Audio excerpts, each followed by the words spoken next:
especial em nossas vidas, quando nos reunimos em torno dos seus ensinamentos. Edgar Cayce, um médium americano que viveu entre os anos de 1877 e 1945, relatou que Stella Kirk tinha uma vida muito difícil, principalmente depois de, por motivos conjugais e financeiros, ela ter tido necessidade de educar a sua única filha às próprias custas, sozinha. Ela fora aconselhada a trabalhar na área de enfermagem e foi encaminhada à casa. E ela então foi encaminhada à casa de uma família muito rica para cuidar de um parente enfermo. Eles ofereciam um bom salário e também um local para ela morar junto com sua filha. Era um emprego muito importante naquele momento da sua vida. Lá chegando, quando ela viu o enfermo, ela quase teve um desmaio. Era um homem de 57 anos em completo retardo mental. A sua cama era cercada por uma jaula de ferro e o doente ficava a maior parte do dia sentado, rasgando a sua própria roupa. Ele recusava-se a comer e se mantinha em estado de imundície devido à falta de controle de suas funções fisiológicas. O seu olhar era vago, indicando que ele não tinha a menor consciência do que se passava ao seu redor, do que acontecia com ele. E Stella, vendo aquele quadro, encheu-se de coragem e adentrou a jaula. Mas, ao se aproximar, ela sentiu tamanho asco por aquele homem que ela passou mal. Ela sentiu náuseas e teve que ir imediatamente ao banheiro. Então veio um grande desânimo. Ela achou que aquela tarefa era maior do que as suas forças. Mas, pensando na filha, na necessidade do trabalho, ela procurou ajuda. E ela buscou então o médium Edgar Cayce. Foi buscar orientação e, conversando com ele, através dele, os amigos e benfeitores espirituais a esclareceram que ela e aquele homem não eram estranhos, que seus caminhos haviam se cruzado por mais de uma vez. Era, portanto, um reencontro. E o asco que ela sentia por ele provinha de uma existência vivida no Oriente Médio, onde ele fora muito rico e vivera uma vida de devassidão, numa espécie de harém, onde ele praticava abusos de toda ordem. E Stella havia sido uma das infelizes que tivera que se submeter aos seus caprichos. Ela foi orientada de que o reencontro nestas circunstâncias tinha como objetivo o perdão mútuo. Tinha por objetivo o reajustamento perante as leis divinas. E foi ainda esclarecida para que agisse com afeto, pois que se ela assim agisse, o doente responderia aos seus cuidados, que cabia a ela aprender a amar aquele enfermeiro, a cuidar dele com devotamento, a fim de reparar um passado difícil, um passado culposo. Ainda foi orientada de que, se ela o abandonasse, naquele momento, a ligação entre os dois continuaria por futuras existências. Mas ela nunca havia ouvido falar em reencarnação. E ela ficou confusa, indecisa, mas Cayce ainda lhe disse que em uma existência anterior, em que ela vivera na Palestina, ela havia cuidado de crianças defeituosas, o que a habilitara a cuidar daquele homem agora. Vale a pena abrirmos um parêntese aqui. Observemos a misericórdia divina para com os seus filhos. Toda vez que nós nos deparamos com situações dificílimas, daquelas que nós achamos que não vamos dar conta, tenhamos fé e confiança, porque já fomos preparados. Fomos preparados para aquela situação, senão ela não estaria presente em nossa vida. E lembramos Jesus quando disse que Deus não coloca fardos pesados em ombros fracos. Então, vejamos esta lição, de que sempre somos preparados para as situações difíceis. Então, compreendendo aquela situação e cheia de coragem, ela voltou à tarefa, tratando aquele homem com carinho e dedicação. Após algum tempo de convivência, de atenção que ela dedicava a ele, o pobre homem respondeu àquele tratamento carinhoso, pois que ele passou a alimentar-se espontaneamente, a conservar-se limpo, a conservar-se vestido. E mais importante ainda, com um olhar pacificado, ele seguia Estela onde quer que ela andasse, sem perdê-la de vista, manifestando desta forma a sua gratidão, aqueles cuidados, aquela atenção que ele recebera. Este fato vem nos demonstrar que as reencarnações são sempre precedidas de um planejamento, de uma programação.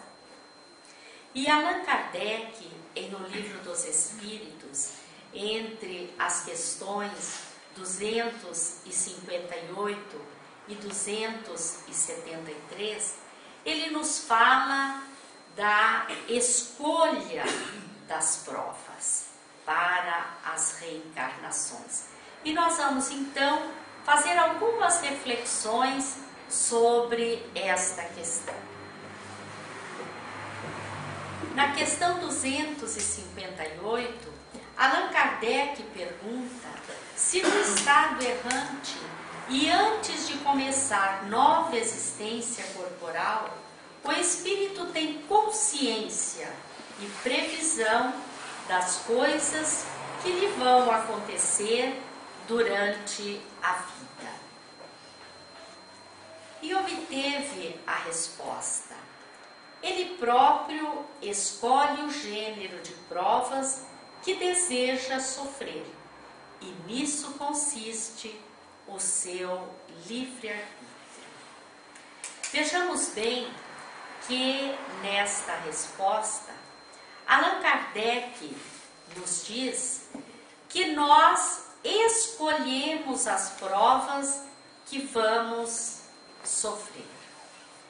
Desta forma, Deus deixa a cada um a responsabilidade de seus atos e também as consequências daqueles atos. Nós perguntaríamos, será que todos os espíritos que reencarnam planejam as suas reencarnações? Nós vamos identificar pelo estudo que nem todos, que esta resposta de Allan Kardec se constitui em regra geral, na possibilidade. Mas sabemos que as reencarnações são diferentes umas das outras. Cada encarnação é uma. Veremos mais adiante esta questão dos tipos de reencarnação. Mas prossegue. Se o espírito pode escolher o gênero de provas que deve sofrer, seguir-se-á que todas as tribulações que experimentamos na vida foram previstas e escolhidas? Vejamos bem, todas as tribulações que experimentamos na vida, será que são escolhidas por nós? A resposta: todas não é bem o termo, porque não escolhestes nem previstes tudo que vos sucede no mundo, até as menores coisas.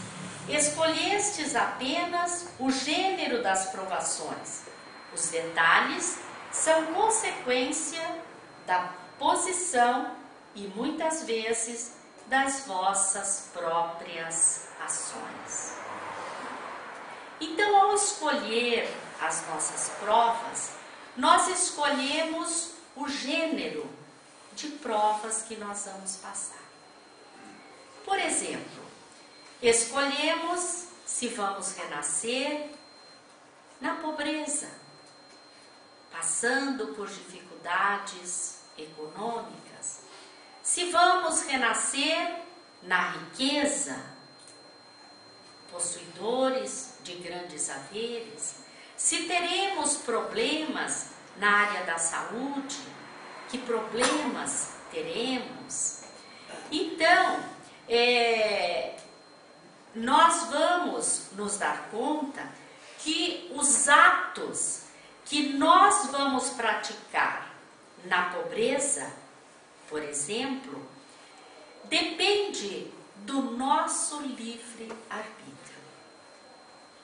Podemos estar na pobreza e sermos revoltados com a vida, revoltados com Deus, agressivos, violentos, mas podemos também, nesta condição, sermos humildes, desenvolver a humildade, desenvolver a solidariedade para com aqueles que se encontram ao nosso lado. Tudo isto agora dependendo da nossa livre escolha. Ao reencarnarmos na riqueza, é a prova, mas a criatura pode ser avarenta, querer sempre mais para si, explorando as outras pessoas, mas ela pode também empregar bem os seus saberes em benefício próprio, em benefício das outras pessoas. Lembramos de Zaqueu, que após o encontro com Jesus, distribuiu os seus bens, aplicou melhor os seus bens, tudo dependendo do livre arbítrio. Na doença, quantas pessoas que, apesar dos problemas inúmeros de ordem física, são pessoas que vivem resignadamente, dando exemplo de uma vida produtiva, de exemplos. Nos lembramos de Jerônimo Mendonça, né? Quem o conheceu sabe, aquela vida em cima de uma cama ortopédica, e quanto bem fez, quanto exemplo de otimismo, de alegria, de disposição, quantos ensinamentos às pessoas. Então, embora haja uma programação, um planejamento, nós vamos nos dar conta de que o nosso amanhã nós construímos a cada instante. O Evangelho, segundo o Espiritismo, nos traz as causas das aflições, as causas anteriores, quando são resultados de equívocos vivenciados no passado, mas também aqueles vivenciados no hoje e que nos trazem consequências significativas no momento. Então, é muito importante termos a consciência de que somente os fatos principais da nossa existência são previstos, como, por exemplo, o lar em que vamos nascer, o meio socioeconômico, a atividade profissional que vamos desenvolver, os nossos familiares. Então, se ao percorrer uma rua, uma telha desabar sobre nós, não é porque estava escrito, né? Alguém foi imprudente, deixou a telha solta, ou alguma coisa desta forma. Existem muitas dúvidas entre as pessoas com relação a essas questões. Por exemplo, é muito questionado qual é a possibilidade de alguém vencer a prova, por exemplo, de nascer em meio ao roubo, à violência. Então questiona, meu Deus, mas a pessoa renasce nesse ambiente, qual é a possibilidade dela vencer, não é? Mas é uma necessidade do espírito, porque para lutar contra o instinto do roubo, da violência, é preciso que ele se ache em contato com gente dada a essas práticas. Porque em todos os meios, em todos os ambientes, encontram-se aquelas pessoas que oferecem ajuda, que oferecem a orientação, a mão amiga. Então, tudo isso se constitui em provas. Na questão 262, Allan Kardec pergunta como pode o espírito, que em sua origem é simples, ignorante e carecido de experiência, escolher uma existência com conhecimento de causa, uma experiência, né, uma existência com conhecimento de causa e ser responsável por essa escolha. Como que pode? Se ele é simples e ignorante, como que ele pode ser responsável por aquela escolha? Deus lhe supre a inexperiência, traçando-lhe o caminho que deve seguir, como fazes com uma criança desde o berço.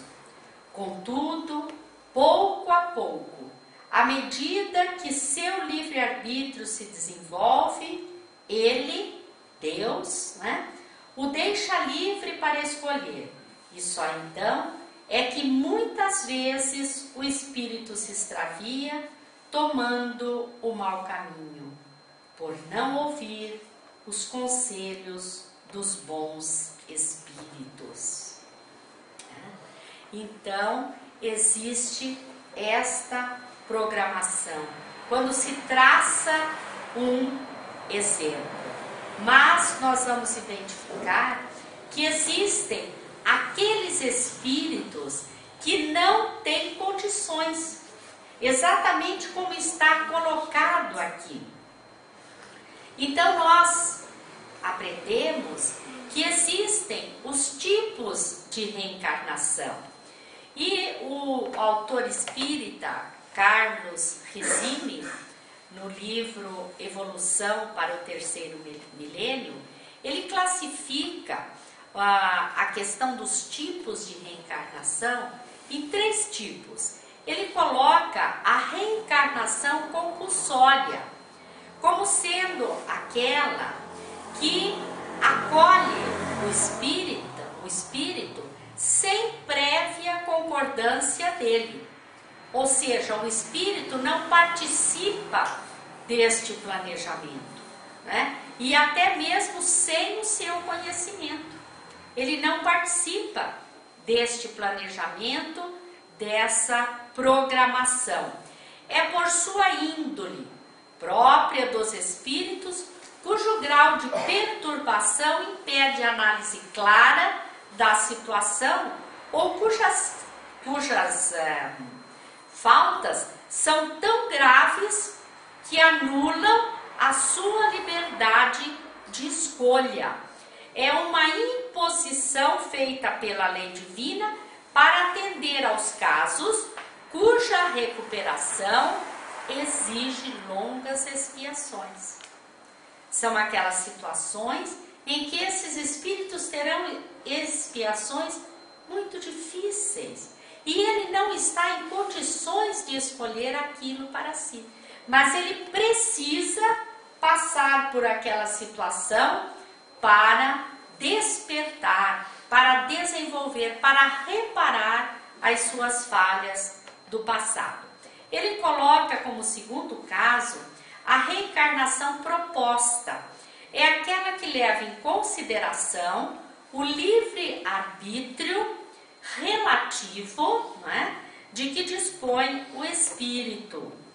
Os mentores espirituais estudam sem imposição seus débitos e seus méritos, programando em seguida os principais acontecimentos da próxima existência física, tendo em vista a liquidação ou diminuição de dívidas e possibilidades de progresso moral e espiritual. Então, juntamente com o espírito, os espíritos que auxiliam no planejamento reencarnatório estudam as suas necessidades evolutivas para programar a próxima existência. Mas tem também a reencarnação livre. É aquela que é própria dos missionários, dos espíritos redimidos perante a lei divina ou próximos da redenção no plano terreno.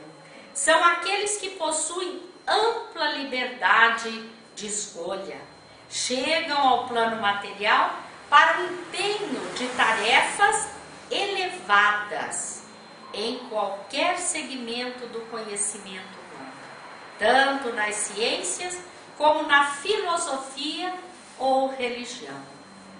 E aí nós vamos reconhecer nessa condição espíritos como Sócrates, como Buda, Krishna e, indiscutivelmente, Jesus, o governador do nosso planeta, que espontaneamente se prontificou a vir a ser o governador deste planeta para nos auxiliar.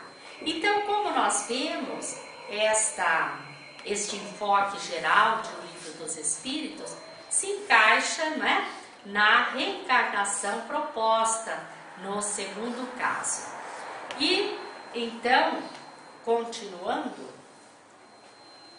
o que guia o espírito na escolha das provas que queira sofrer?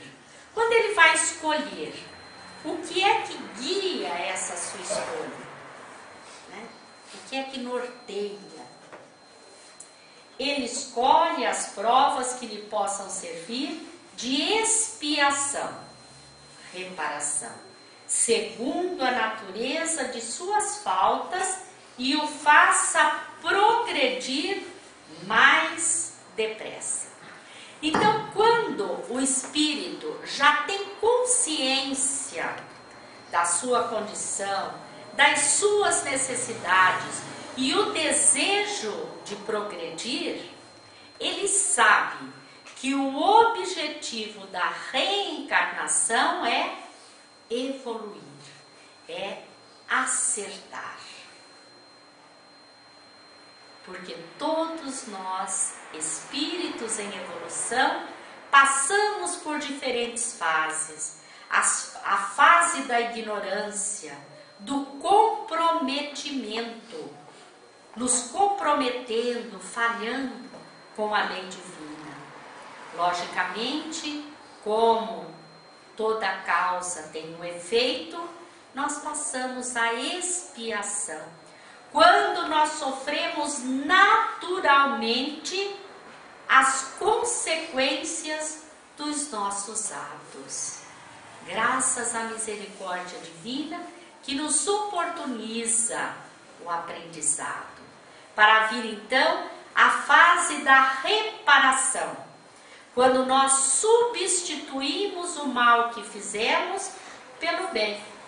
Mas o amor de Deus permite que muitas vezes expiemos e reparemos, junto com o sofrimento em consequência das falhas do passado, nós já vamos substituindo esse mal, nós vamos amenizando a expiação pela prática do bem, pelas escolhas acertadas que fazemos.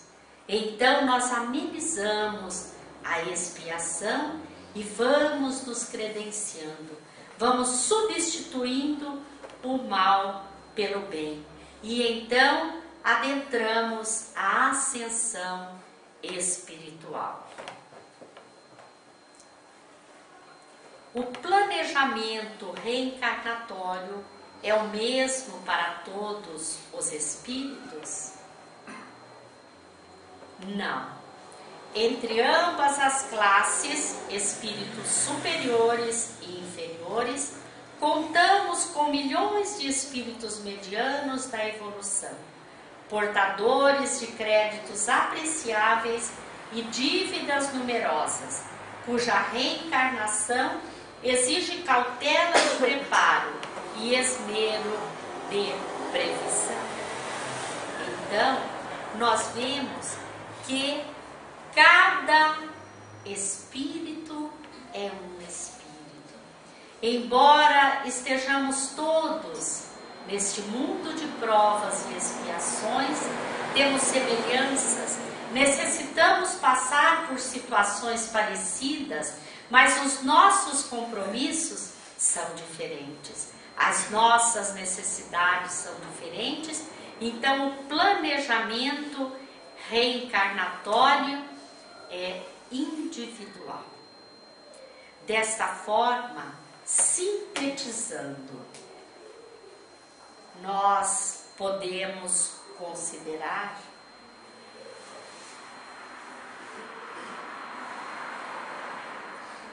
que, sintetizando, não há improvisações nos procedimentos que antecedem as experiências reencarnatórias. Ou seja, mesmo que o espírito pessoalmente não tenha participado do seu planejamento, as reencarnações fazem parte de um planejamento por espíritos encarregados desse trabalho que suprem esta deficiência do espírito. Eles sabem, eles planejam aquilo que for melhor para o espírito. Existe, na verdade, uma planificação fundamentada na lógica e na moralidade.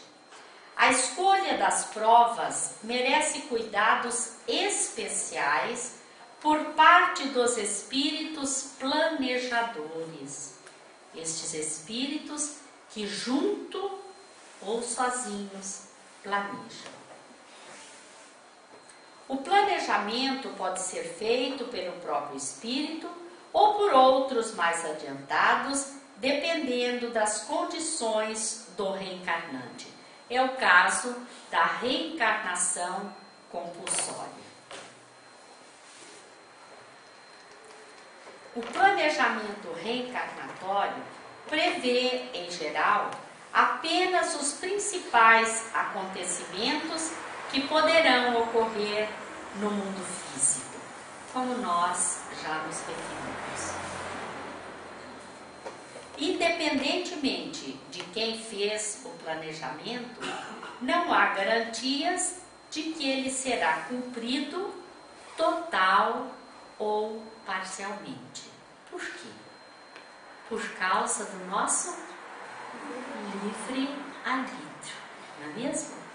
Planejam, mas podemos desviar, mudar a rota. Né?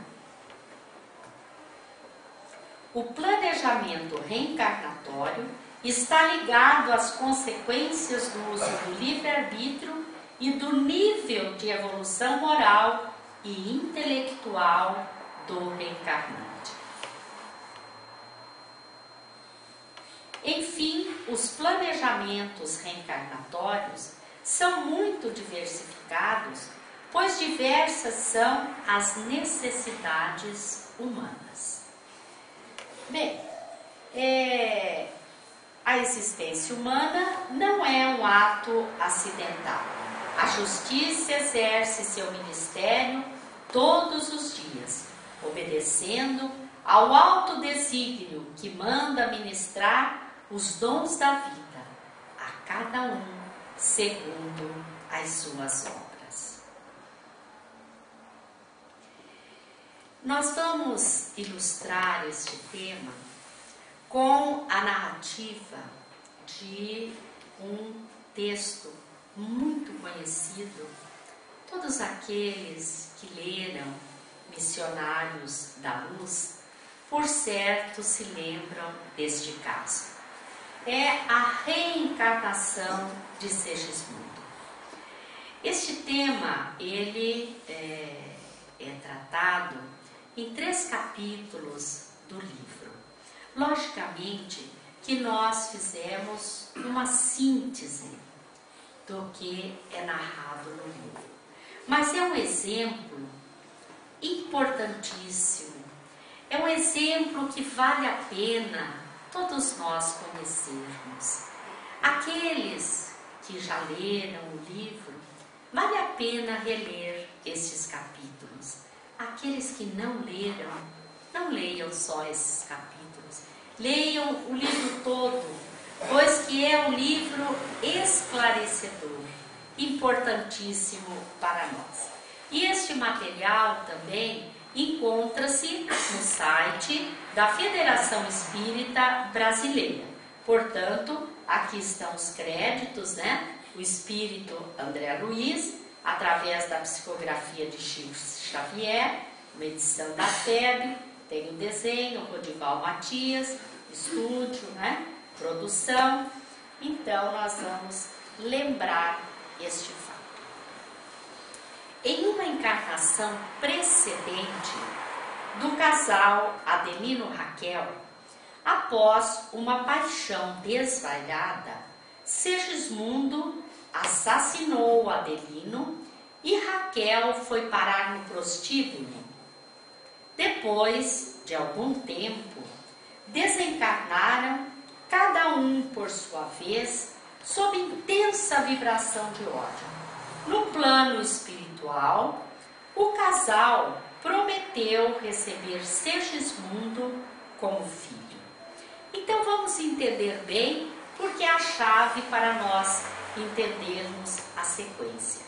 Adelino e Raquel, casal, viviam bem juntos. Segismundo apaixonou-se por Raquel e planejou assassinar Adelino para ficar com Raquel. Mas Raquel, não aceitando a situação, ela desequilibrou-se, sem amparo, foi parar em um prostíbulo.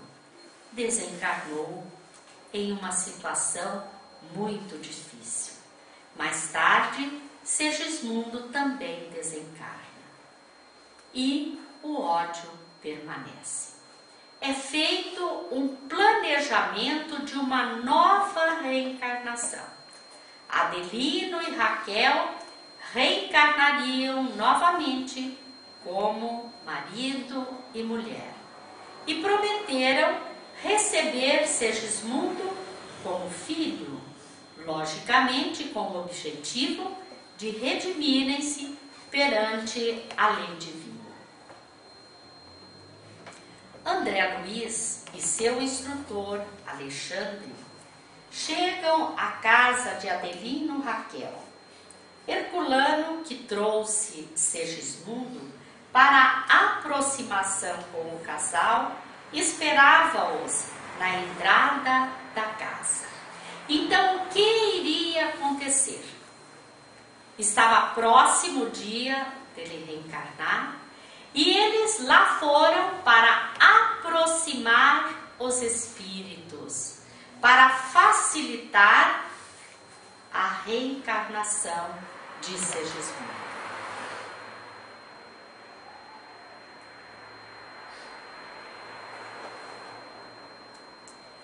Alexandre, André Luiz e Herculano se aproximam de Segismundo, o qual se encontrava visivelmente abatido. O casal, Adelino e Raquel, tomava a refeição da tarde com seu filho primogênito. O casal não está bem, logo perceberam. Alexandre, André Luiz e Herculano se aproximam da mesa e percebem que Adelino está aflito e de pouca conversa com a esposa. O pensamento envenenado dele destruía a substância da hereditariedade. Então Raquel estava na tentativa de conceber o segundo filho, mas vejamos o ensinamento. O psiquismo, o estado emocional, a condição espiritual interferindo no corpo físico. De que forma que? Destruindo a substância da hereditariedade. Então, em função dos seus pensamentos negativos, ela não conseguia engravidar. Alexandre aproxima-se e dá um passe no pequeno Joãozinho para despertar-lhe o interesse sobre a conversa dos pais, para que, com suas perguntas pueris, consiga desfazer o mal-estar, melhorar a atitude de Adelino e o clima de relacionamento do casal. Outro ensinamento para nós. Vejamos a dedicação, o empenho dos amigos espirituais para nos ajudarem. Eles queriam ajudar Adelino e Raquel, mas eles não conseguiam atuar em Adelino, em função do seu desequilíbrio, da sua sintonia baixa. Então, o que eles fizeram? Utilizaram-se do pequeno, de seu filho, para atingirem o Pai. É isto que eles fazem conosco. Quantas vezes, não conseguindo nos auxiliar diretamente, utilizam-se de pessoas do nosso convívio para nos auxiliar. Profundamente comovido com a atitude interessada do filho e o diálogo amoroso da esposa, Adelino despede-se com uma delicadeza não habitual e promete voltar à noite para orar juntos ao deitar. Tocou o coração do pai. Antes de dormir, conforme prometido, o casal segue com grande atenção a oração dominical proferida com emotividade infantil pelo pequenino João. O clima de preparação para a aproximação de Segismundo com Adelino melhora. Então, após a prece, eles vão dormir mais tranquilos, mais serenos, mudando a sua vibração. Adormecidos, Raquel e Adelino abandonam seus corpos físicos. Raquel vai ao encontro de sua avó materna, enquanto Adelino vagueava no quarto, angustiado e espantadiço. Então, nós vemos aqui o que Allan Kardec chama de emancipação da alma, não é? Quando o corpo físico adormece, o espírito se afasta, ficando ligado ao corpo e tem as suas vivências, as suas experiências. Raquel, bastante equilibrada, imediatamente já sintoniza, identifica a avó materna. E ele, com as suas preocupações, fica assustado, espantado, procurando. Adelino, então, vê Segismundo. E ele fica apavorado, apavora-se ao ver Segismundo.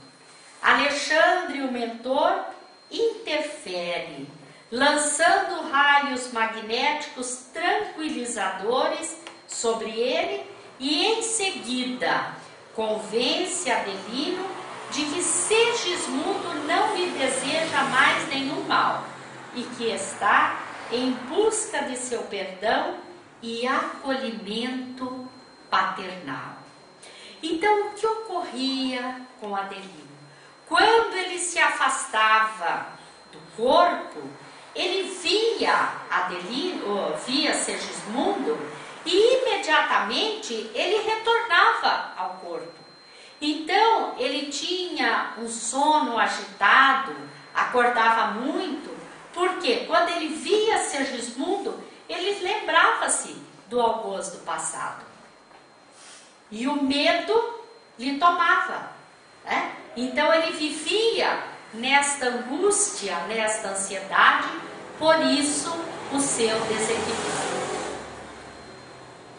Comovido com as explicações de Alexandre, Adelino aceita o pedido de perdão de Segismundo, seu algoz, e em vida pretérita, dissipando neste momento as pesadas nuvens de ódio que enodoava seu perispírito e escondia a sua condição de espírito elevado e nobre.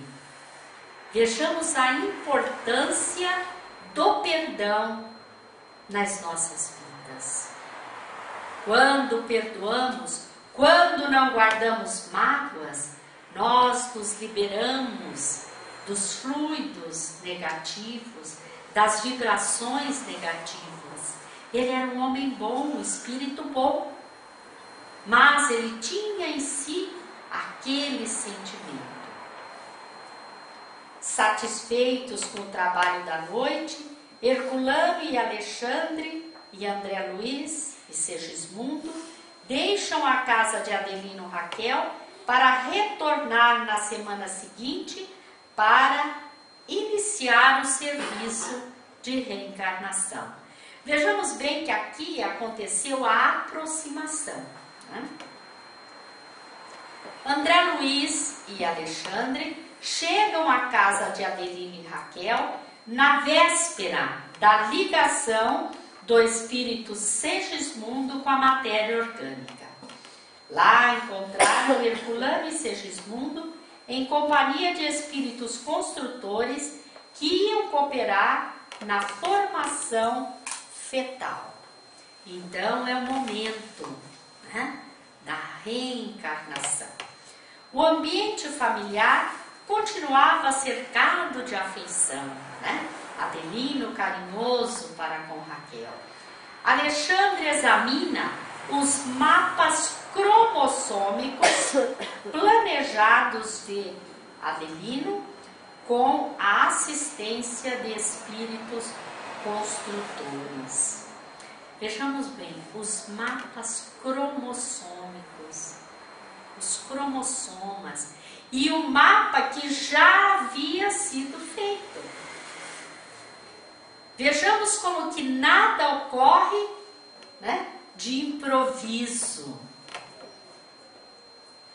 Ante a iminência da reencarnação, Segismundo torna-se extenuado e abatido.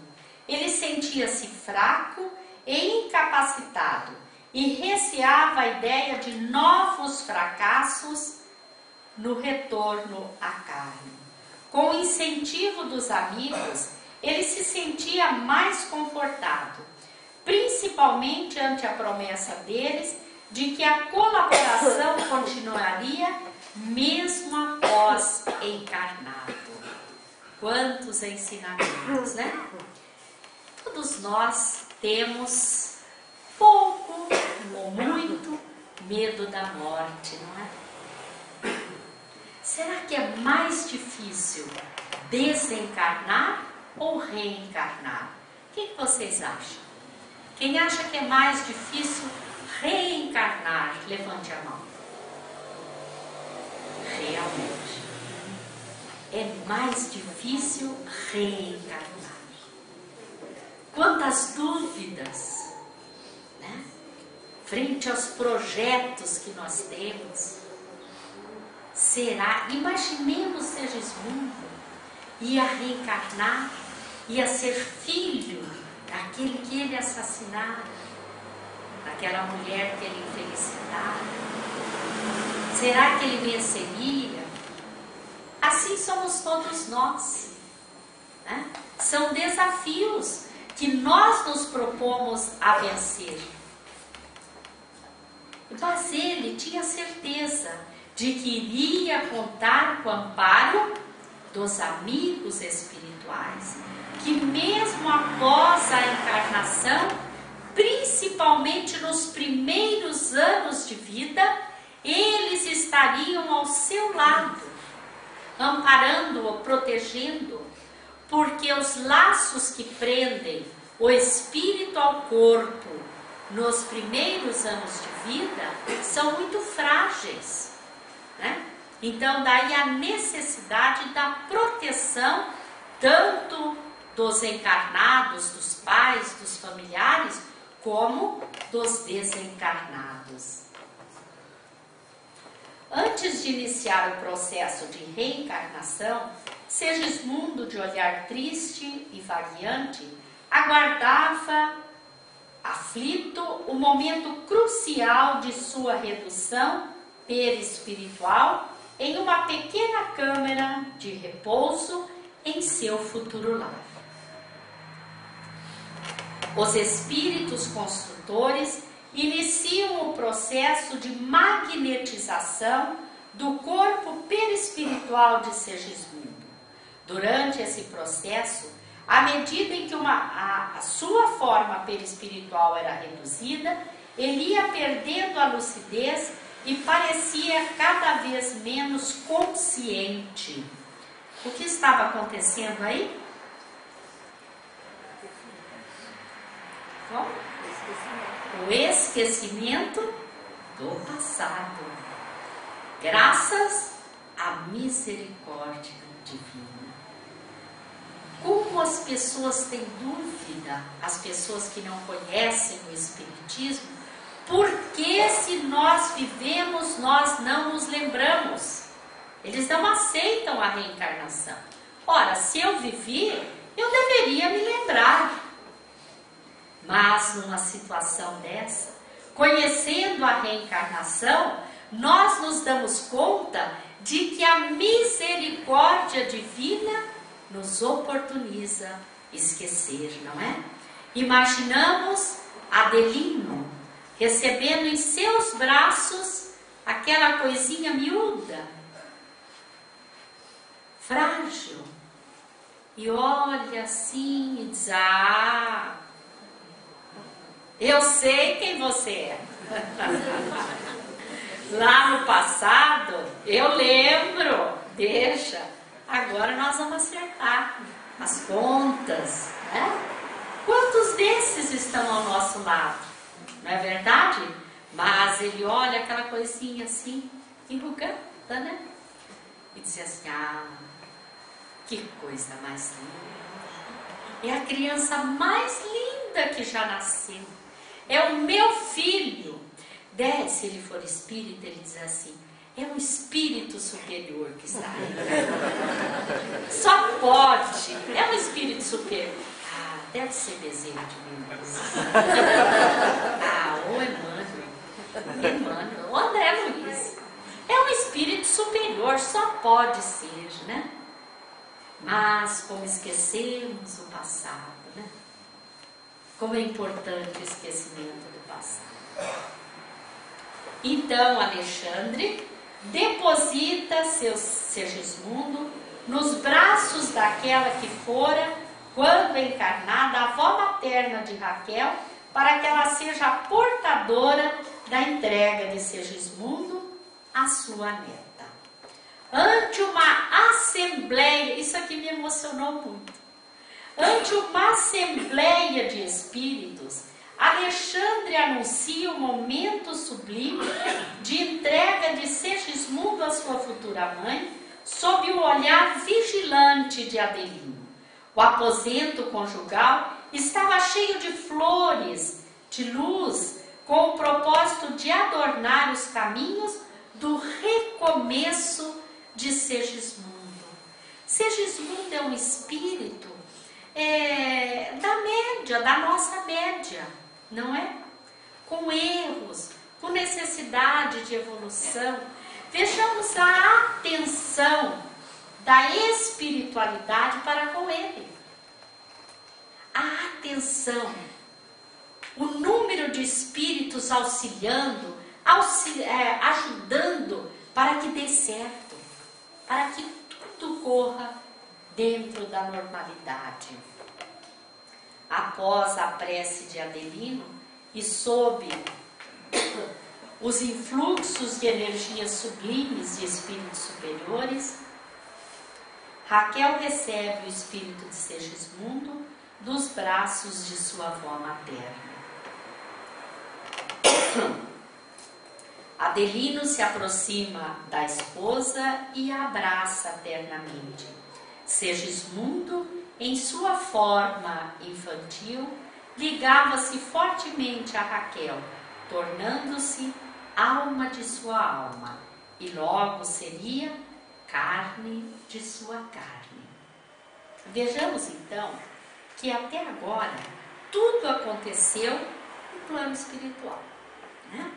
Mas naquela noite, após a união genésica de Adelino e Raquel, que os espíritos respeitam, né, ausentando-se nestes momentos de intimidade, Alexandre analisa a corrida dos espermatozoides em direção ao óvulo e, após verificar as disposições cromossômicas dos milhões de espermatozoides, Alexandre, com seu potencial magnético, sintoniza aquele mais apto para a organização do corpo planejado de Segismundo.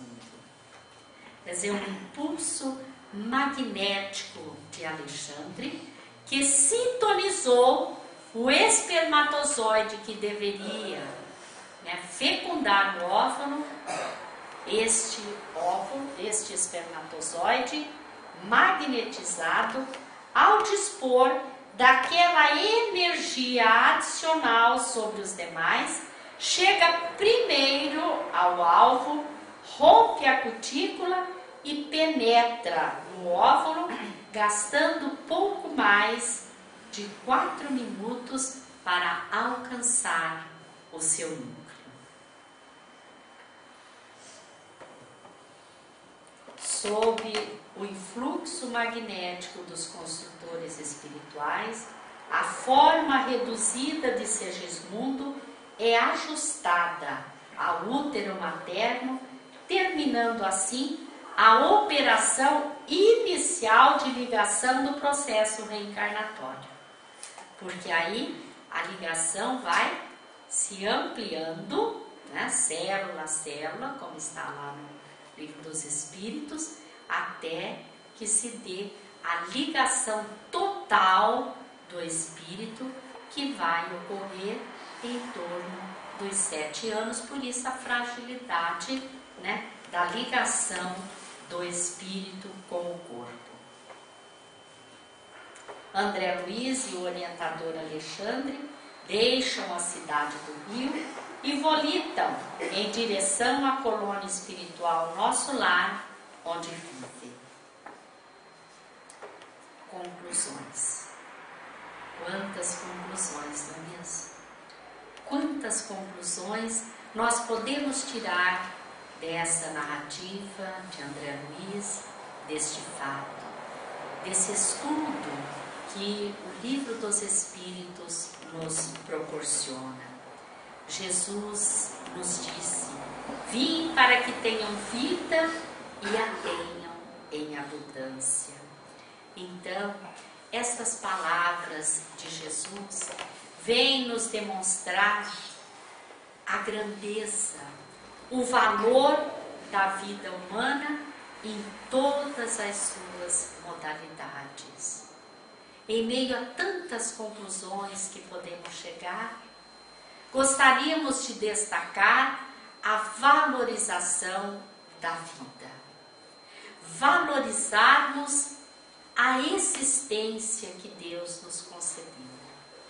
Por mais difícil ou por mais fácil que ela seja, termos a consciência de que não estamos aqui por acaso, que é preciso aproveitar a oportunidade da reencarnação.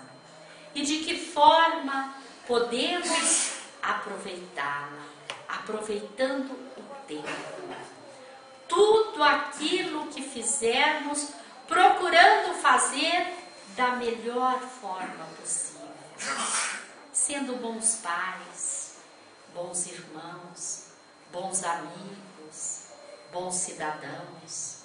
Procurando vivenciar na sociedade, na casa espírita, em todos os lugares, procurando de alguma forma sermos úteis. Que todas as nossas ações, por mais simples, tenha um fim útil. Que nós possamos, a cada instante, procurar substituir as nossas deficiências, os nossos vícios, por virtudes.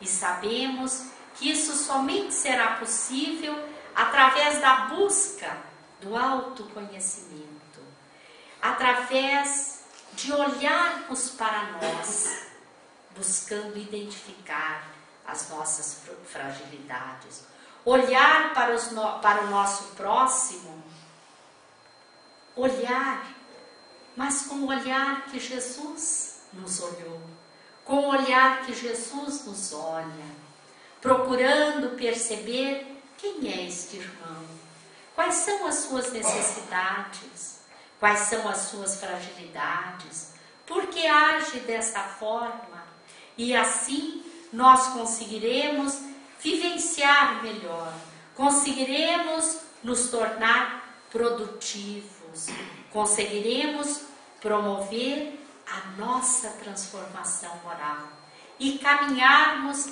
degrau a degrau rumo à perfeição, tornando-nos espíritos puros, detentores de sabedoria e de bondade, para desfrutarmos a verdadeira felicidade.